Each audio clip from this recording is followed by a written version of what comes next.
Alright, so here we go with another story, and this is probably my favorite one out of all the ones that I've told you. Okay, this feels really weird because this camera is really close to my face. It's probably 1.5 feet maximum away, and I can make it look like I'm so much further away. I don't know. Man, I love cameras. I actually just ordered a G7X for vlogging, and that's gonna be a great addition. But anyways, this story is probably the most intense one I've told, and we're so lucky. I'm so lucky to live where I live. You'll understand, I don't mean like the area, like the city, but the placement of my house is like we wouldn't have gotten away if it weren't for our placement. And also with it being the most intense story, it's also kind of the funniest with what happened. It involves the school again and getting on top but not going in. I don't know, you'll hear about it in a sec. So let's begin. This night started like any other when we were doing our shenanigans. So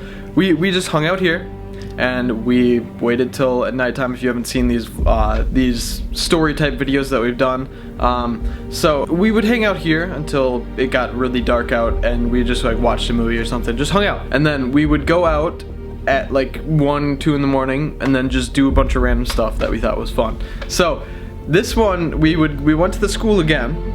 And it's a little different though. So this was during construction. Like our middle school was, I don't know what was going, I think they were adding like new classrooms and stuff. And it was a side of the school that kind of was like facing towards the road. It was near the road, and there's construction. There's like those things that you can like jump on and do like like act like they're monkey bars and climb across them, and there's like little levels and stuff. And since they were obviously working on the school, they were right next to like the roof, or right next to the building which led to the roof. So we got on. I didn't get on. I thought it was sketchy because, I mean, they just didn't seem like, I'm sure they were stable, but I just didn't trust them. So some other people, I think the people that were there it was like me, my brother, Charlie, one of my brother's friends, Blake, and then I think I had a few friends there too. And so the whole plan was like the last story that I did, we were gonna get in the school and just walk around and see if anyone was in there.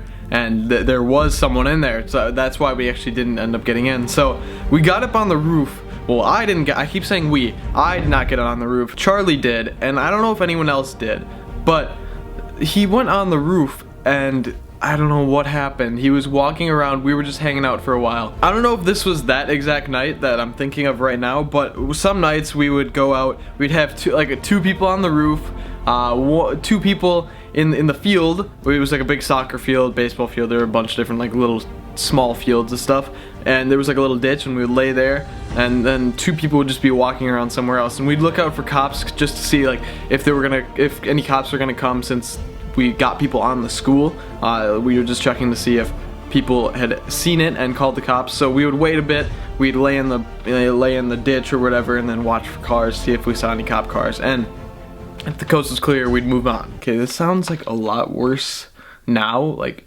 we seem like thieves. Like we're doing we are doing a bad thing, but it just seems so bad. I've said this many times. This was not a good idea for us to do. It was such trespassing. It was not good. But this night, the coast was clear. Everything was fine. So Charlie's walking around on the roof, and he's going near the Peace Gardens where you can jump in and then unlock the doors.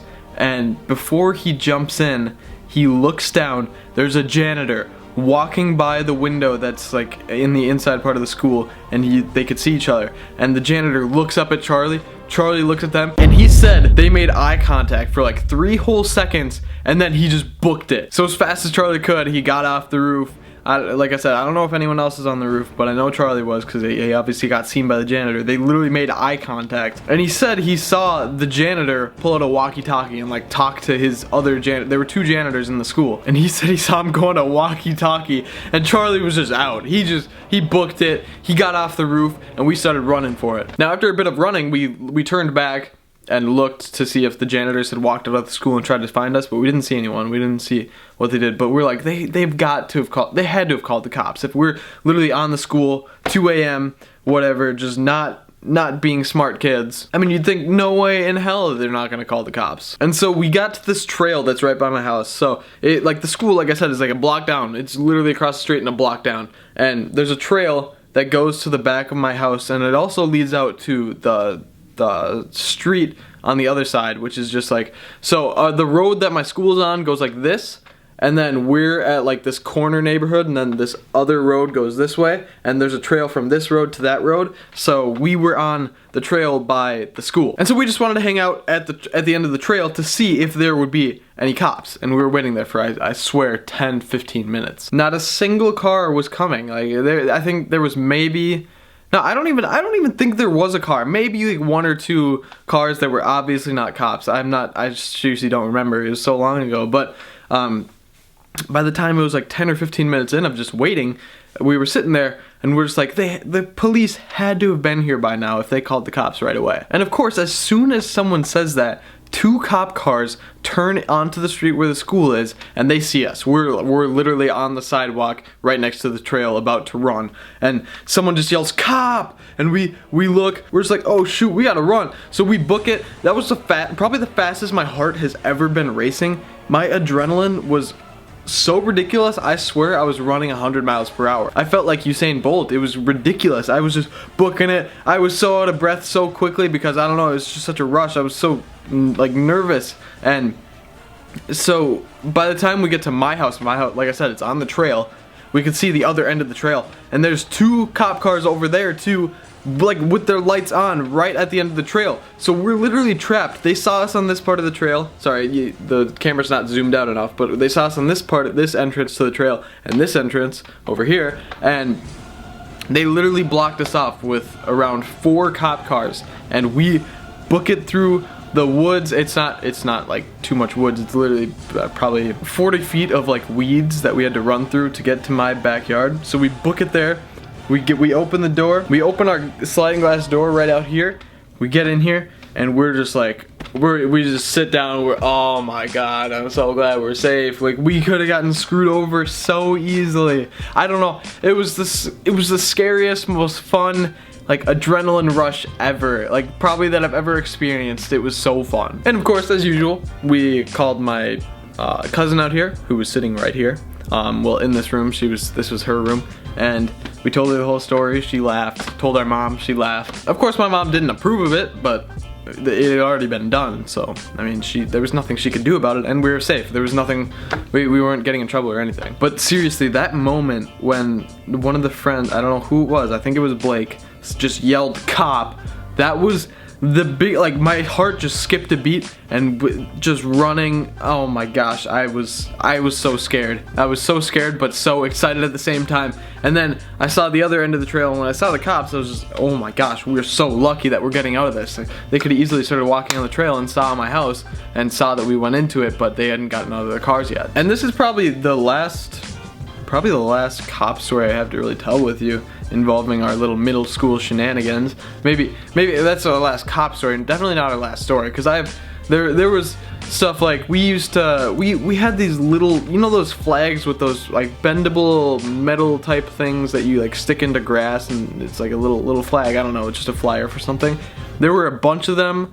I don't know where. We found them on the side of the road, and right at this corner stoplight there was a newly paved little, like, when there's cracks in the road, they put like tar in the middle, and it's soft, and it's like warm and soft, and we just like stuck a bunch in the road, and cars would just drive over them like nothing. But some people like kind of slowed down and were like sketched out by it. And then one time this car was turning in to our neighborhood, and we were standing behind a tree, and I thought it was a cop, and we just started running, and I tripped, or I kind of tripped. I jumped down a ledge and then lost my footing on the ground, and then I hit my chest on this wooden staircase, and I just completely knocked the wind out of me. I felt like, oh my gosh, I couldn't breathe right. I was like, but I mean, it was fine. It was literally just the wind knocked out of me. But anyways, I think that's it for this little story time. I think that's it. I don't think there's anything more to the story. So anyways, drop a like if you guys did enjoy. Let me know if you do want to see more of these. You can check out my previous ones. One is called Running from the Police, and one is called Breaking into My School. Those are both stories like this, and they were just kind of middle school shenanigans. That's what we used to call it. We used to like text each other and be like, "Shenanigans tonight?" Oh my cat is like clawing at the door. Hold on. Let me open the door. Oh, Fox. Here, hold on. Fox. Foxy. Fox. Hey. He's so cute. Look at how cute he is. He's actually a really cute cat. He's kind of annoying. Hold on, I gotta unfocus for my face. Look at the camera. Look at the camera. Look at the camera. You're so I don't know what I'm trying to say. Move. There you go. There you go. Look at how cute he is. Oh. Avalanche, my other kitty. Maybe you'll look at the camera. Come on. Look at it. Look at it. Look at it. Oh. Hey. Hey. This is the nice cat. This cat is really nice. He's just so friendly. And that cat's friendly too, Fox is. But he's just really, he's getting better with humans. He just used to be not so much like a people cat. He would always run and hide and never let us hold him or anything, but now he's getting better and I don't know, I've been liking him more. But anyways, that's it for me today. I'm done rambling on, going about random stuff. So anyways, drop a like if you guys did enjoy. Let me know if you want to see some more stories, because I'm definitely down to do that. These stories have been really fun to tell, because it's always so nostalgic talking about all these. But anyways, drop a like if you guys enjoyed. Subscribe here if you are new. I think that's my second time saying this. But anyways, hope you're all having a nice day, and I'll see you guys later. Peace out, everyone.